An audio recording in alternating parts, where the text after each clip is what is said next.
Hello, everybody. This is Miriam Thiel Alberts, and we're here with the Animal Wisdom Stories videos. And today we have the lovely Sandra Mendelson, all the way from Florida here.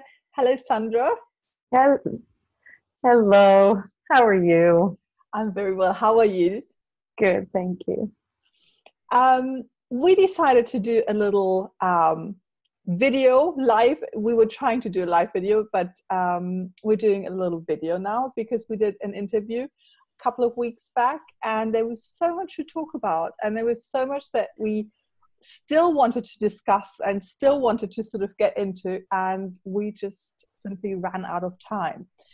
And this being the week of love because of Valentine's Day, we thought that we're doing a special on love. And Sandra, you've written a book and you've channeled loads and loads of animal messages. And you have, I don't know, how many messages do you have? Do you know? I would be afraid to count because the book came out actually October of 2017. So there's been a whole lot of channelings coming through from the animals since then. And there's lots more ahead. So we can just pick out a little bit. I mean, it's been well over 70 species that have come through with messages about a lot of things. But I think we could have some fun today focusing on some of the different kinds of love that the animals talk about. That sounds amazing. Do they actually share, you know, in topics in a way? I mean, when you get like a message or channeling, is it that they come forward and they speak about the same topic, or is it that now that you put these topics together? I was told a long time ago, years ago, by horses that the more specific my question, the better the answer. And if it's in my consciousness, you know, when I was asking the animals, for example, about growing older, I really was thinking about, you know, what is it like for you? What do we need to know? And I got 17 species that came through with all their own spin on it, all wonderful insights for humans. So to answer your question, it's up to me to be specific, and then they answer the question. Right. So you come with this sort of question or this subject in your head, and then they come and talk about it, or they do. When I first began writing We Walk Beside You, they just started coming through, and it was really hard to try to put it in some sort of order. So some of the things we'll share today have all of them have come in since the book. The animals in the first book were really trying to get through to me and dispel a lot of misinterpretations we have about their behavior, and crack us wide open, if you will, to the depth and awareness of their existence about so many topics. So they were driving the bus more when the book was first coming in, and then it was up to me to direct it going forward. So they talk about what we humans want so much to know. Yeah. And so love was one of your subjects that you wanted to hear about. Absolutely. Is this something that you feel is very important in your life to sort of develop yourself, work with this sort of subject, learn more about it? You know what? We humans can make everything very complicated. And the animals do their best to come through and simplify everything for us. So when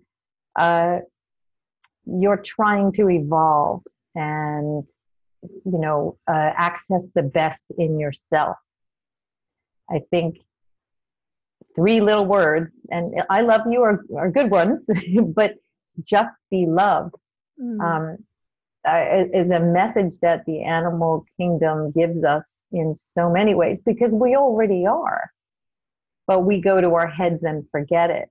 That's the difference between the animals and us. We forget who we are, and we don't experience our connection to the whole. And those are two of the concepts that the animals come through with so very, very much. Mm. So yeah,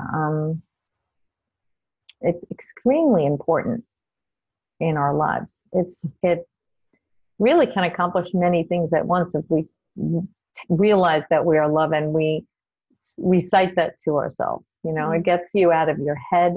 It raises your vibration. It affects your body positively. It affects other people positively, and the vibration of everything around you.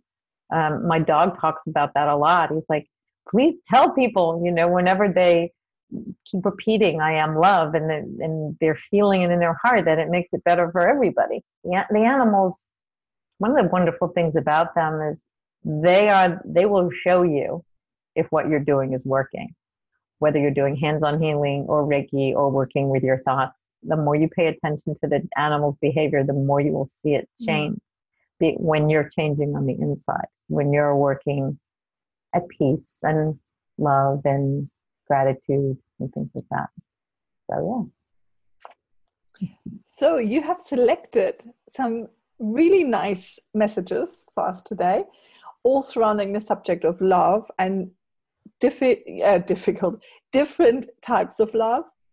And so I was wondering, would you like to maybe start with self-love? Because that is, for me, that was sort of, that came up looking at sort of Valentine's Day and everything around it. Because I thought, you know, self-love, this is something that is so important. If we don't love ourselves, we can't really love anybody else. And this day is so much about looking out, you know, looking at the other person or other persons. And everybody's looking out. Everybody's looking, what did I get? What, you know, or what am I getting here? What kind of flowers am I getting? You know, what kind of messages am I getting?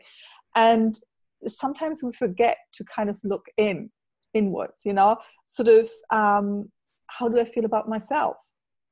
And I felt that, you know, this day is also a nice reminder to kind of think about self-love. Reminded of self-love. You are so spot on with the animals, because when I first was channeling the book and I asked them about romantic love and partnerships, they answered me in number. And then they drove the subject down to its very essence, focusing on self-love. I never brought it up, and I was absolutely blown away by how detailed the animals were. It is the foundation of everything. And even when the blue whale came through, the one thing he said is, if we had one wish, it would be for humans to be kinder to themselves and love themselves. All healing starts here. You know, all regeneration and respect and joy. Everything begins with self-love. When I spoke with a pregnant horse, and she said she sends her baby healing frequencies, and I said, oh, in utero, and I said, wow, it would be amazing if human moms were such, you know, such wonderful mothers. And her response was, but they don't love themselves. So yes, in all things, self-love is the foundation. So yeah, I think it's a really good thing to start with. Okay, so there are 3 animals in particular that had really poignant things to say about self-love. And we'll start with the sheep. Self-love is much more than not putting others' wishes and desires before your own. And that is a big lesson in and of itself. Self-love, or the lack of it, is an indicator of how you handle anything and everything. If you love yourself, you get the vote of confidence that you can succeed in the face of any challenge, and you don't fall into self-doubt. It is knowing that being true to yourself is the priority, and that you won't sell out for any amount, any lifestyle, anything, or anyone. Self-love means not only being patient with yourself, but also with the universe and its time frame. for delivering the best scenarios for your growth and happiness. It is remembering that you are worth the wait. Different way of looking at things. Right? Self-love is knowing that if you were supposed to be an angel, you would be. And that if you showed up in the world as the person you are, it is for a reason. Hopefully, this will give you some degree of comfort. Nothing is an accident, least of all you. That is lovely. That is lovely. I love the ending. We're not accidents. We're here because we're supposed to be here. Yeah. So many of us are working so hard at bringing out our best, and trying not to hate or despise what is challenging within us. And, just the way our dogs love us the way they are, and they see the light in us. And it is a huge challenge for us to go to self-love, warts and all. We recite it in our heads, I think, first before we really feel it in our being. So, being patient with yourself, not falling into self-doubt when you're faced with a challenge, not selling out. That's a huge one for any lifestyle, anything or anyone. I think we can all look into our own experience and say, was I honoring myself when I walked down that path? So yeah, that was the sheep. And so we now have a crow. We have someone from the sky. All love is self-love because you are part of everything. So by loving anything, you love you too. Animals don't see any distinction here where humans feel they feel separate from the whole. Mm-hmm. And my dog had said to me when I said, how do you love yourself? He said, by completing my mission, by pursuing my mission. I said, what is it? And it's always love. So I said, so by being loved, by loving me and taking care of me, you love you too? He said, it's all the same. Again, we humans have to try to understand that with our heads, even if we don't experience the oneness that animals do.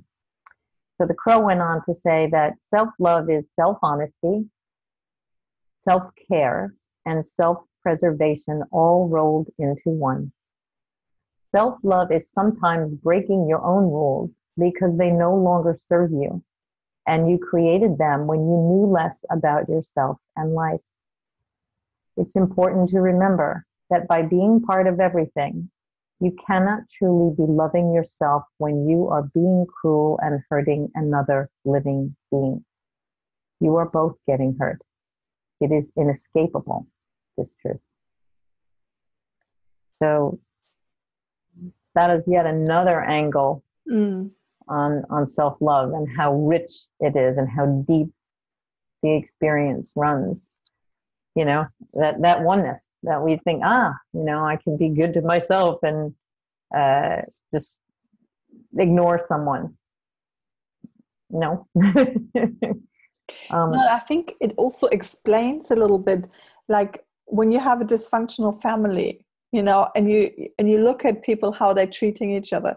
And I mean, I think that in psychology, it's very well known that if people hurting other people, they're hurting themselves, And just to be reminded of that, I think is nice, because sometimes you get into this, but why are they hurting me? And I should be all love and self-love and, all about love. And compassion as well. Self-love and compassion is sort of goes together, compassion for yourself, but also for the people around you. Well, they also say this is a universe of boomerangs. So even when someone does you wrong, you can transmute it, the energy, by putting out love no matter what, because it's whatever you're putting out is going to come back to you. So, that oneness, that you do not operate or think or feel anything in a vacuum. The animals know that. They may see the threads that connect us and we don't, which is why we need the repetition The animals say that a lot. The noisy mind lures us back away from being love, and loving ourselves. And I think that, okay, so we've got self-love as part of all oneness. We have, from the sheep, self-love as self-care, and not putting yourself last. And then a kangaroo who came through with the name of William, because he actually lives somewhere in Australia, apparently, and has a family, a human family. He talks about self-love as it applies to interacting with other people. Do you understand what self-love really means or how far it extends? It means not believing the wobbly feeling in your gut when someone criticizes you. When someone points out kindly what you might consider doing better, self-love means taking time to digest what they're saying and asking if it is really true or not. Don't forget, their agendas, egos, and broken parts talk too. I thought that part was just so huge. And then the corollary to that, so questioning what people say and also questioning what your own mind says. Self-love also means noticing where your own mind goes, because it can tell you lies about you, who you are, lies that cripple you with pain, label you, and pigeonhole you. This may be the root of all suffering and the hardest lesson to learn of all. Self-love means knowing your essential worth without any proof, based on no result at all.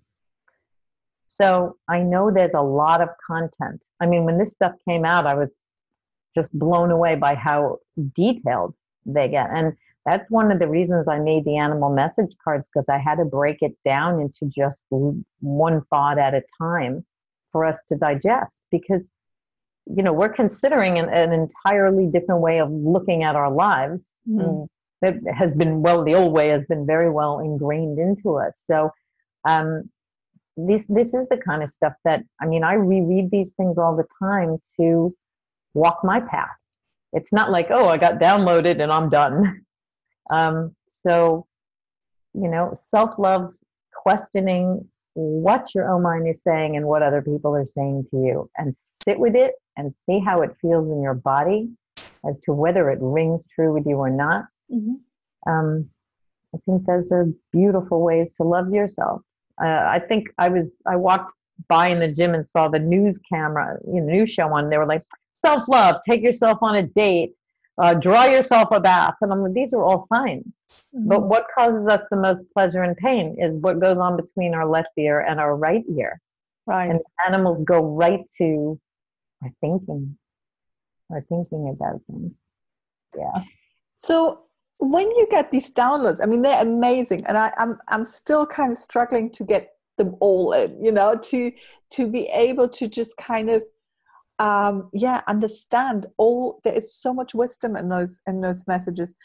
How do you think that these messages, I mean, that is very, I think it's so special that you're channeling those messages, you know, but how did that change your life, or how did that change you, or, you know, I mean, what happened?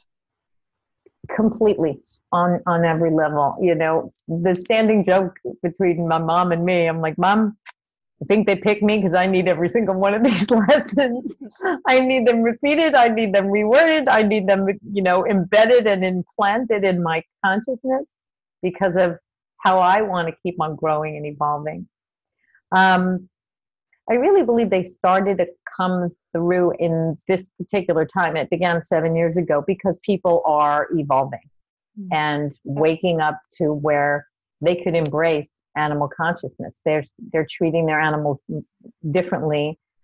People, as I think I may have mentioned to you once, that people have been writing to me from all over the world, 25 different countries, because they're having these beyond the veil experiences with animals where they're they're getting information or they're feeling something in their body or they're writing things that they hear, because we are waking up, humanity is waking up to not just how we need to heal the world, but to our own sixth sensory abilities to, beyond the five senses.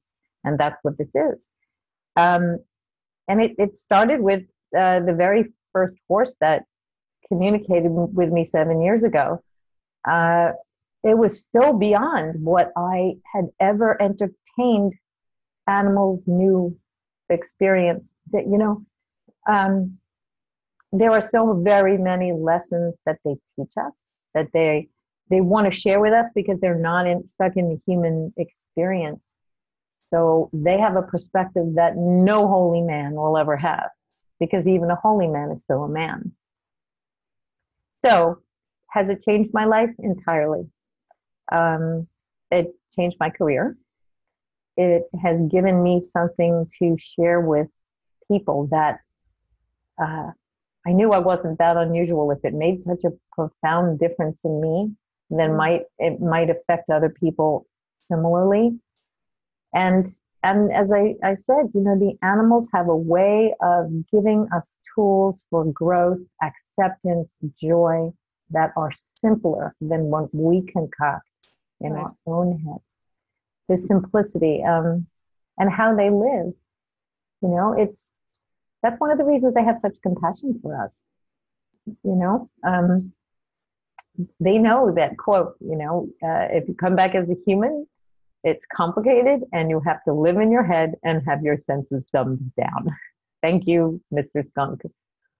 So the fact that they feel so much for us, and they all have such different perspectives to share with us that can, even about the lessons they're learning, to draw our attention to our own lessons, and the meaning behind everything in life and the configuration of our life. Are we in a partnership? Are we living alone? Everything is a lesson. And you hear that, when you hear that kind of theme over and over again from the different species, it starts to really resonate. So net, I think that having more meaning and understanding and joy is really what all of these channelings are about. And that is so nice, because this is like giving us inspiration, giving us practical kind of, support. What I find with animal messages is that they're very, like what you said, very easy to follow, very simple inspirations. When you start reading books about psychology or something like that, you have to read the whole book, and I find that with animal messages, I might not get it all. First round, I hear them, but you post them on your Facebook page, and the Sandra Mendelson, and you also have another Facebook page. We Walk Beside You. Yes, the We Walk Beside You and the Sandra Mendelson pages have the same channelings, just so I could make it available. And I also post at my blog at S. Mendelson, because there's just so much. And Facebook, it's here and it's gone, and people can't go back and look. So I've got lots more to post at the blog. It's we need some simplicity. We need something, the beautiful thing is that animals are right in front of us. And there are certain things you can do that I tell people all the time. When you sit and you watch changes in your body and how you feel when you're around an animal and when you're not. Trying the squirrel test, where, if you see a squirrel close to you in the morning and with your mind, not your mouth, you say, "Good morning, how lovely to see you." And people keep saying, "You're right." They stop and they just hang off the tree and stare at, we believe in things we cannot see, but the fact is we can see animals. So I think that helps for our 3D. Right. Yeah. To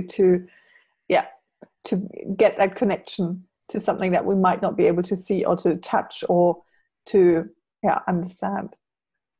So, but you have some more messages. I do. That you prepared. which one would you like to talk about? There was one about, because the question now might be, okay, self-love and love and all sorts of loves. That's really nice. But how do I, if I'm not feeling this love, how can I raise my vibration? How can I get into this feeling of love or in this frequency of love? I think you have some messages for that, don't you?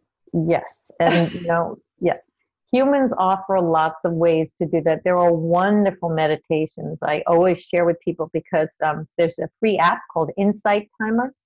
And there's over 15,000 meditations on there that anybody can download. And, you can search for aligning with the frequency of love.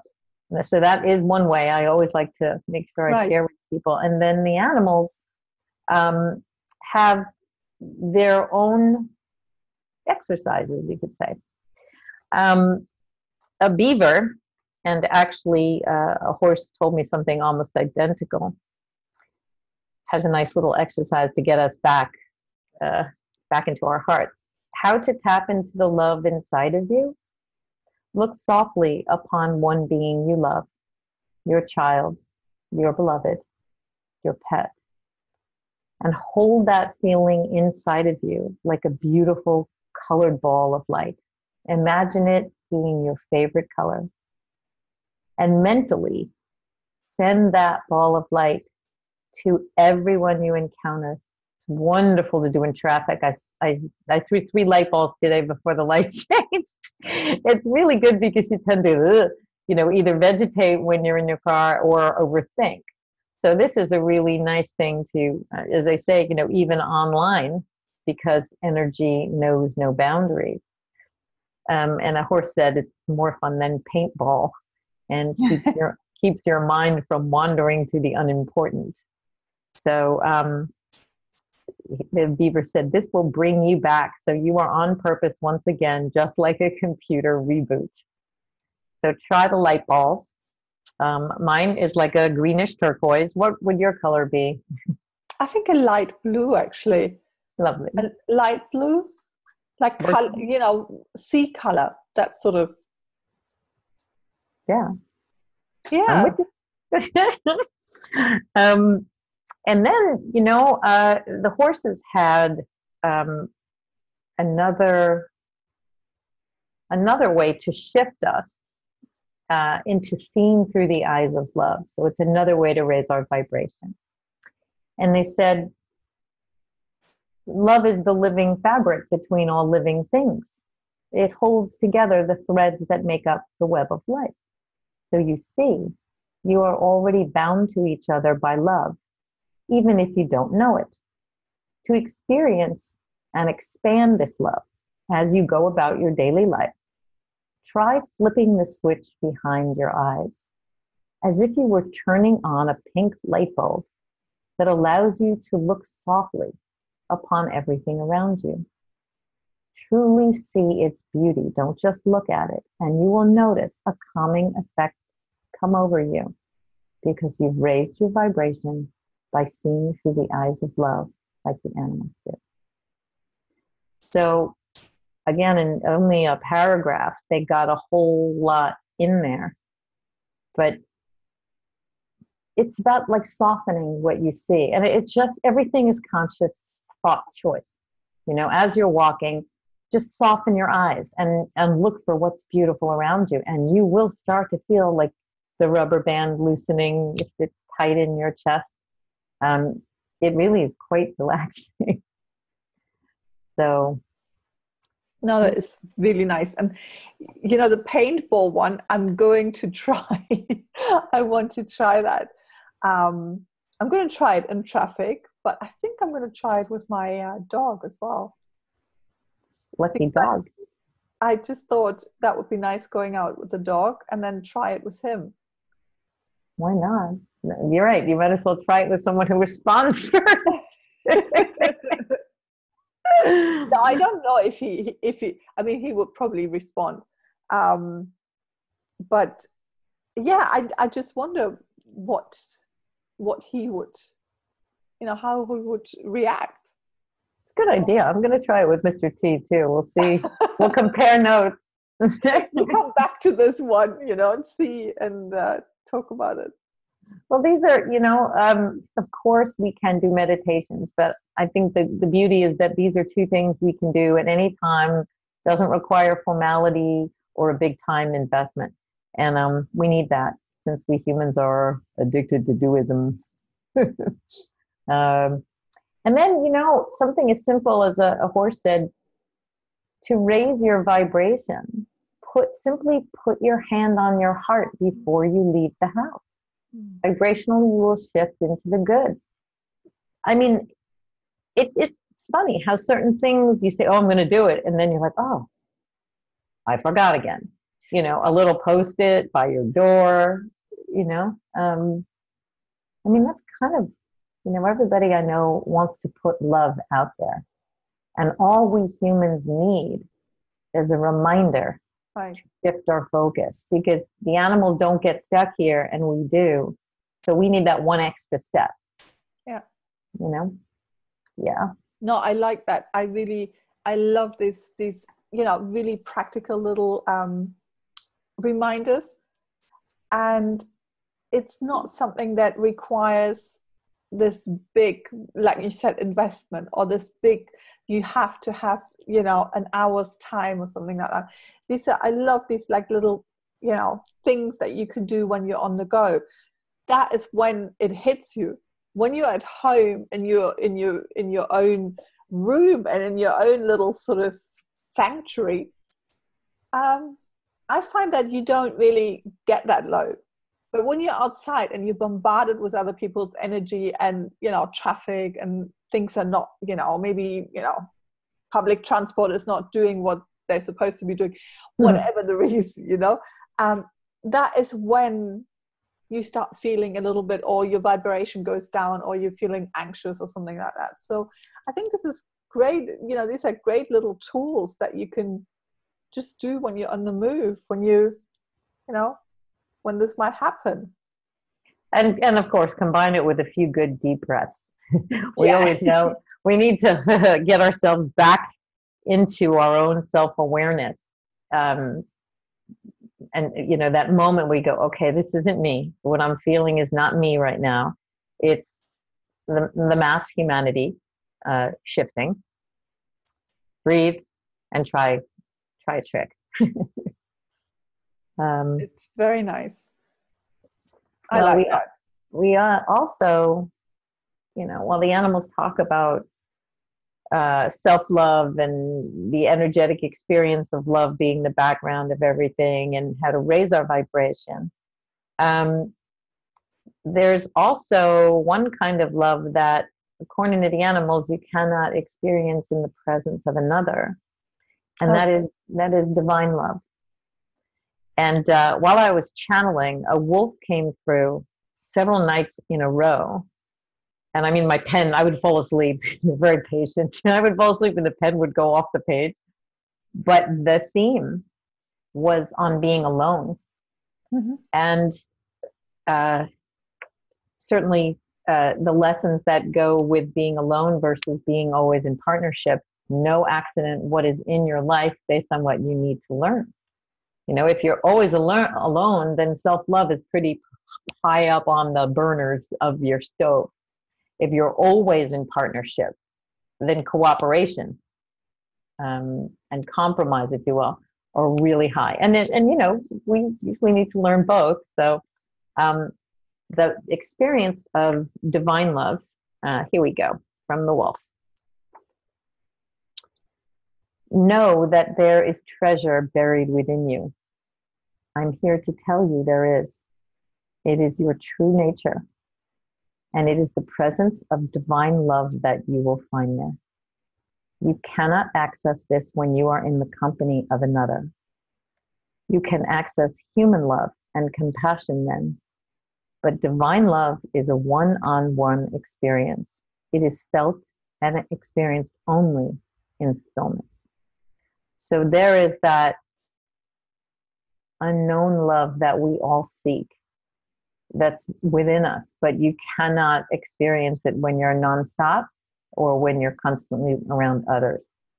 You know what? I'm just wondering, if we sometimes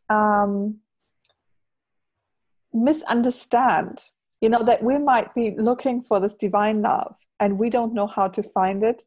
So we kind of fill our life with different, other types of love.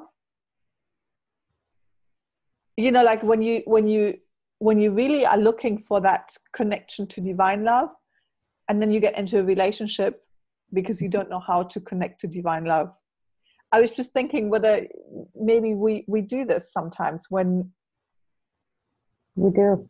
That's really, really well put. And I think that that's one of the major challenges. The whole divine love experience is not something that we're taught about. Yeah. So it can... Miriam, somebody is knocking on my door, and please forgive me. I emailed to prevent this. Can you hold on one moment? Yeah, no problem. I'm sorry. So what are we doing while we're waiting for Sandra? We're still going to talk a little bit about the divine love, and I don't know. Oh, there she's coming back. This is humanity. No, that's okay. I was just, kind of starting to talk about stuff, and then you were back. So I'm so sorry. That's okay. It's absolutely fine. Things happen. They do, and it keeps happens. you really. No matter what you do to try to prevent it, yeah. Thank you for being so flexible. Absolutely fine. Maybe we needed an energetic break. Okay. To kind of think about the divine love and the concept of that and the connection. Have you? I mean, if you would ask me, have I felt divine love? I don't know, because I have felt moments of deep bliss and connection and being, but I don't know if that is divine love, because it's such a big kind of, word, and what's behind that is so rich. So I actually don't know. I mean, do you know in your own life? I think you've had, again, everything is subject to interpretation. What is your personal experience? What is mine? And can I say it was divine love? I think I could come maybe close to what you've had, where you have that understanding of being connected to everything.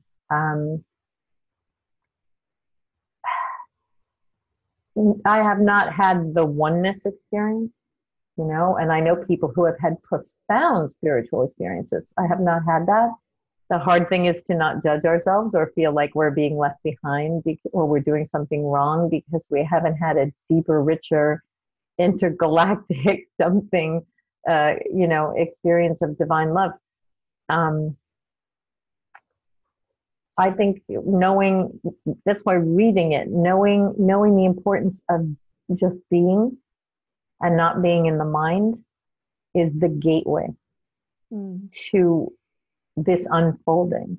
And what will happen over time, I don't know.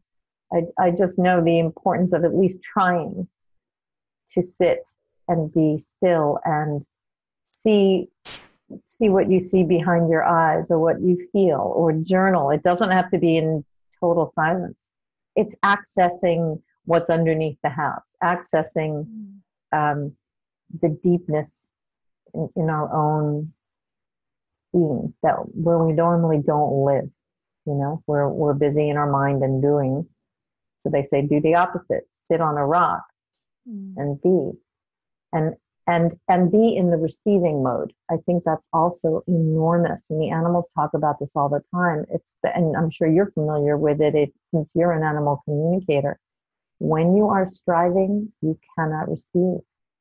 Whether it's the experience of divine love, or it's hearing or feeling or knowing what the animals are communicating, it is about switching off the do and letting go, being unattached to outcomes, and allowing Right.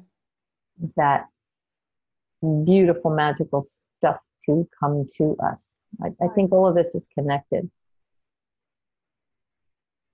Yeah. No, it's true. When we let go of the outcome and when we just go, whatever happens is fine. If you're in the flow,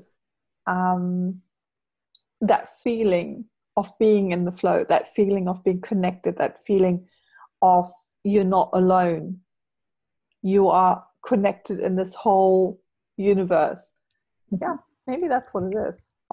And you know, you know what it is? I think yes. All the principles that we keep learning about being fully present, no attachment,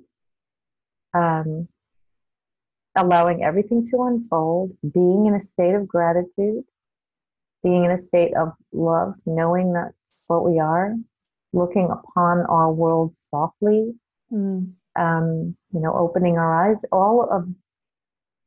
I mean, I don't know how else to describe divine love other than it is in you, and you just have to allow yourself to experience it through all these things. So, yeah. But I think it's really, it's such a nice reminder. It's such a nice inspiration to just sit with this and just see what happens. You know, just receive, just sit with these words and these concepts and just go like, okay, I don't know what comes out of this, but I'm ready to receive, you know. Perfect. And see perfect. what comes up for you. So it's exactly, you summarized it perfectly. It is a gift that we each deserve to give to ourselves. I once had a dream that I was going through my house and I kept discovering more doors, and there was a woman playing a balalaika behind one door, and they were doors to different worlds, really. And I realized when I woke up that it's really about discovering more inside of myself, and we all deserve to have that experience. You're right. The kicker is having no attachment and allowing. Just to say, I am not moving right now. I'm giving myself a vacation from thinking. I'm just going to be. That's the doorway right there. And you know what I find that happens for me when I'm with my animals. Today was the first day of kind of spring-like weather here in Germany. It was really warm. It was like 15 degrees Celsius, which I don't know what that is in Fahrenheit actually, but it was very warm. It was so the sun was shining, and I went out to see my horse, and I had the dog, and they were both, the horse was standing there and the dog was sitting, and I was feeding carrots to both of them. And that was such a blissful moment, you know. That was so, there was, you know, I wasn't riding, you know, I wasn't going to do anything. I was just feeding them carrots, being with them. And this little sort of circle of us three, it was so blissful. And I find that being with animals, I get much easier into this sort of feeling, into the flow, and instead of being in my head and yeah. That was so beautifully put. Your interactions with your animals, as you just described, if that was just flipping the switch from we are doing, we are riding, we're walking, we're accomplishing, you are healing, you know. We humans come at life from like this, like a claw. And you shifted the vibration, and you get to, you experience true love, and you truly see what your animals are about, because you look across at them. You're not trying to make them do anything. You know, the horses have said to me, spend time with us doing something. Right. Spend time with us doing nothing. Spend time with us in silence, and spend time with us telling us your hopes and your dreams. You know, all of that, that's what they do with each other. There's time in work, there's time in play, silence and communication. And that is how you find out who's really in there. And you're doing that. Did you get your feet bare yet? Is it still too cold to put your feet on the earth? No, that was too cold. That I'm still waiting for this.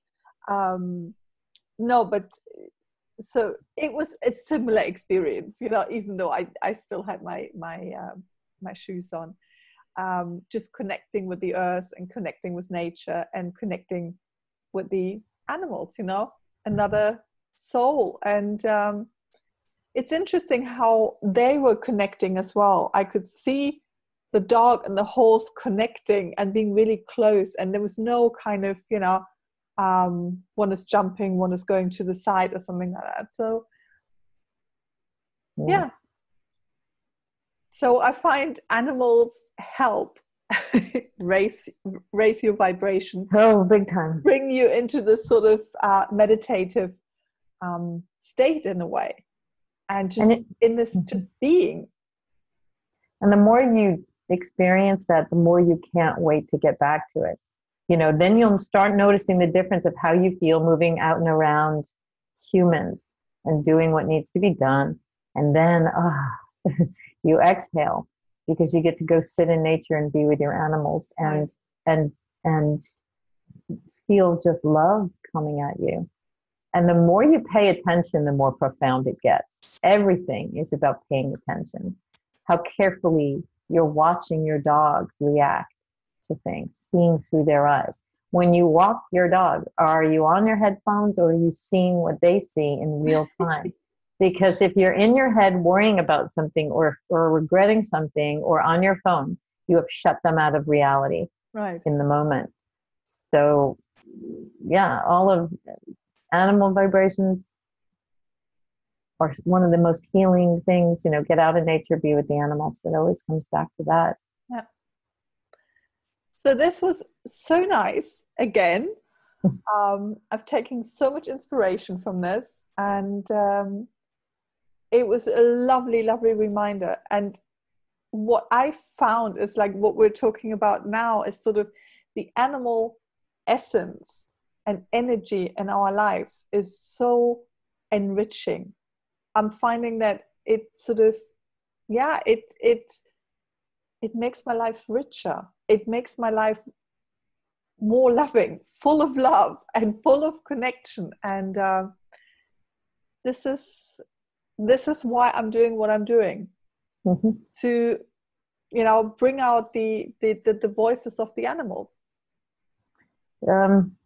I agree with you. To me, it brought the magic back in and the wonder back into my world. And then from that, wow. I mean, there's so much more to share. Even 5 days of conversation with a gecko on form, moving beyond form, and how animals leave their bodies, you know, these little animals when they fall and then they hop back in. I mean, such a rich perspective.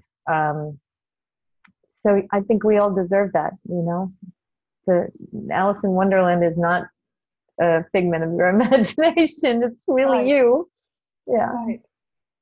So again, thank you so much. Thank you for this lovely conversation.